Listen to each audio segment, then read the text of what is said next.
కొండ చిలవ నాకు గురువు. కొండ చిలవ గురువు ఎలా అవుతుందండి? కానీ ఇక్కడ కొండ చిలవని ధనాత్మకమైన సంబంధంలో చెప్తున్నారు. మళ్ళీ ఇదే కొండ చిలవకి సంబంధించిన తత్వాన్నే రుణాత్మక సంబంధంలో చెప్తే అది చాప్ అవుతుంది. నేను రెండు కలిపేస్తాను, కలిపేస్తే రెండు గురువులు పూర్తి చేసిన వాడిని అవుతాను.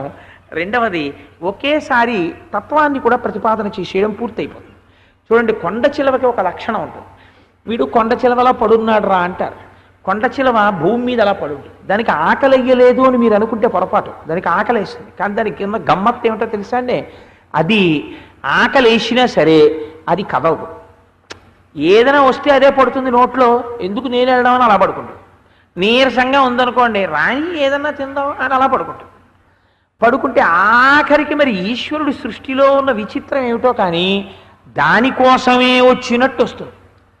వచ్చి అలా వెడుతూ ఉంటుంది. చక్కగా ఏమీ తెలియని దానిలా పడుకుంటుంది. కాబట్టి చూసేటటువంటి జంతువులు కూడా ఏమని భ్రమపడతాయంటే అది కూడా రాయో రప్పో అనుకుంటాయి. అనుకుని చక్కగా దాని దగ్గరకు వచ్చేదాకా పడుకుంటుంది. అంత ఆకలి మీద ఉందని అటుగా ఏదో చిన్న దూడో లేకపోతే ఓ చిన్న కుందేలు పిల్ల వస్తుంది అనుకోండి, తినేద్దామని ఇలా ఏం నోరు విప్పేది. అది అలాగే పడుంటుంది. ఆ కుందేలు పిల్ల వచ్చి అలా దూరంగా ఆడుకుని కొంచెం దగ్గరగా వస్తుంటే బల్లి చూడండి మళ్ళీ కొండ చిలవలాగా ఏం తొందరపడదు, అలా ఉంటుంది. ఈ పురుగు అలా తిరిగి అలా తిరిగి అలా తిరిగి అలా తిరిగి దగ్గరగా వస్తుంది. అందింది అనుకున్నప్పుడు ఒక్క దూకులో పట్టేసుకుంటుంది. అంతే, అలా పడుకుంటుంది. ఇహ నోటికి అందేస్తుంది అనుకున్నప్పుడు ఒక్క దూకు పట్టేసుకుంటుంది. పట్టేసుకున్న కొండ చిలవకున్న గొప్పతనం ఏమిటో తెలుసా అండి? అది రుచి చూడదు.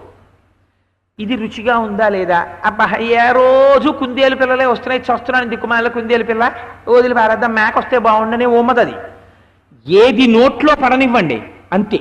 నవలడం, రుచి చూడడం, ఆస్వాదించడం కొండ చిలవకుండదు. అది మింగేయడం మొదలెట్టేస్తుంది. మింగేయడం మొదలెట్టేసి కంఠంలోంచి కడుపులోకి తీసుకెళ్ళిపోయి కొన్ని పెద్ద పెద్ద ప్రాణులు ఉంటాయి. అవి కడుపులోకి వెళ్ళినా చచ్చిపోవు, ఇంకా ప్రాణంతో ఉంటాయి. కొండ చిలవ కడుపులో దున్నపోతుల్ని మింగేస్తుందండి కొండ చిలవ. మీరు పురాణ వాంగ్మయం చూడండి, లేకపోతే పెద్ద పెద్ద అరణ్యాల్లో ఉండే కొండ చిలవలు దున్నపోతుల్ని మిగుతాయి. మిగతా దున్నపోతో పట్టాన చావదు. అప్పుడు అది ఏం చేస్తుందో తెలుసా అండి? అబ్బా ఇది ఎంతకీ చావట్లేదు, లోపల కదులుతోంది, నొప్పెడుతోంది కడుపులో అని వెళ్ళి ఓ చెట్టుకు చుట్టుకుంటుంది. చుట్టుకుంటే ఇది చుట్టుకోవడంలో దాని శరీరం వంగిపోయి విరిగిపోతుంది. ఆ లోపల ఎముకలు పట్ట పట్ట పట్ట పట్ట విరిగిపోయి చచ్చిపోతుంది. చచ్చిపోయిన తర్వాత అది జీర్ణం అయిపోతుంది తప్ప కొండ చిలవ నవలదు, రుచి చూడదు. రుచి అన్నది అసలు కొండ చిలవకి తెలియదు. అది ఎందుకు తింటుంది అంటే ప్రాణం తింటే నిలబడుతుంది కాబట్టి తింటుంది అంతే. మనిషి కొంతైనా ఇది నేర్చుకోవాలి. నేను కొంతైనా అన్నమాట ఎందుకన్నానో తెలుసా అండి? చాలా కష్టం, చాలా కష్టం అండి. It's not so easy. ఆ రుచికి తెలియకుండా తినవు అంటే నేను అలా అంటే మీరు వెంటనే నన్ను తప్పుపడతారు. నేను కూడా అంత మాట అనడానికి తగినంత అధికారంలో నేను ఉన్నానా లేదా అని నాకే అనుమానం. అందుకని నేను ఆ మాటనంత గట్టిగా నేను చెప్పటం లేదు. ఎందుకంటే ఆ స్థితికి పొందనటువంటి వాడు దాని గురించి అంతగా శాసించి పుస్తకం చూసి చెప్పడం తప్పు. అలా చెప్పకూడదు. నేనే ఒక్కొక్కసారి అంటే నేనేం గొప్పవాడిని కాదు. ఒక 3 రోజులో 4 ఎప్పుడైనా ఓ రుచి బాగోలేదు అనుకోండి, ఆల్ రైట్, వాట్ ఇఫ్ ఏమవుతుంది? ఎన్ని పురాణాలు చెప్పావు, ఏది చప్పగా ఉంటే ఏమవుతుంది, తినలేవా అని తినేస్తాను హాయిగా. 1 రోజు 2 రోజులు 3 రోజులు 4 రోజులు 5 రోజులు 1 వారం తట్టుకుంటాను. 8వ రోజున ఎవరు రోజు నాకు వండి పెట్టడం వల్ల ఈ శరీరం ఇలా అయిపోయిందో, రుచికి లగ్గకపోతే ఇలా ఎందుకు అవుతుందండి? కాబట్టి వారి దగ్గరికి వెళ్ళి, వారంటే ఎందుకు 10 మాటలు దాన్ని పెద్దది చేసి మాట్లాడదామని చెప్పట్లేదు. నా భార్య దగ్గరికి వెళ్ళి చచ్చిపోయింది జింహ వారంలో నుంచి, అమ్మయ్యా నువ్వు వచ్చేసావు, ఇంకా మళ్ళీ నాకేమీ పర్వాలేదు, వంకాయ కారం పెట్టి కూరండో అంటే నిజంగా నాకు ఇష్టమని కాదు, ఒక ఉదాహరణకి చెప్తున్నాను అనేస్తాం గబుక్క. నువ్వు వారం రోజులు రుచి తెలియకుండా తిన్నావేమో, 8వ రోజున ఈ అన్న మాటతో అంతా కొట్టుకుపోయింది, అంతే పోయింది అనకుండా, ఏమండి వారం రోజులు ఎలా ఉన్నారు, ఈశ్వరుడు చక్కగా పోషించాడు, చక్కగా ఏదో పదార్థం ఇచ్చాడు, తిన్నాను సంతోషంగా ఉన్నాను అనగలమా?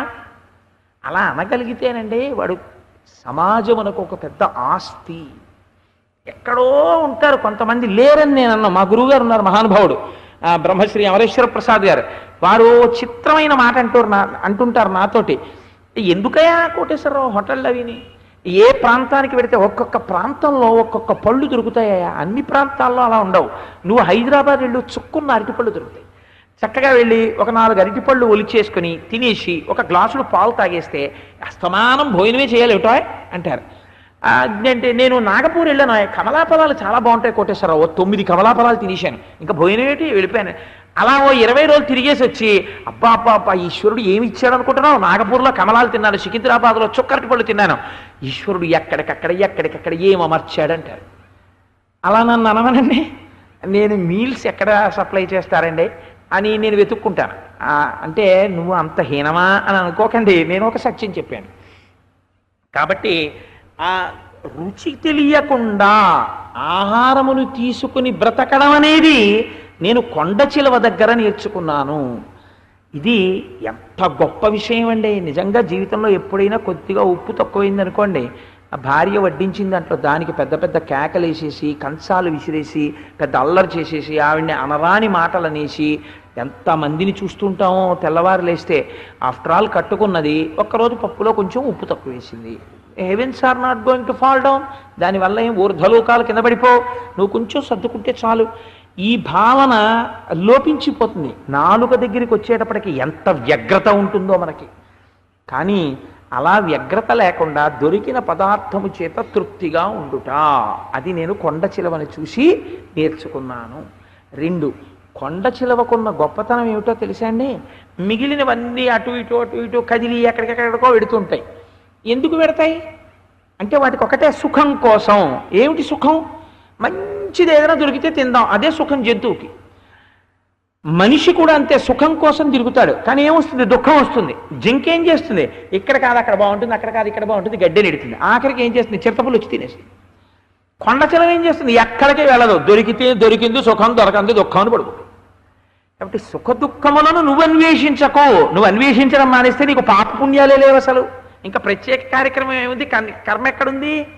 కాబట్టి కర్మ ఫలితమును తప్పించుకున్నట్టుకు కొండ చిలువ నాకు ఉదాహరణ అయినది, గురువు అయినది.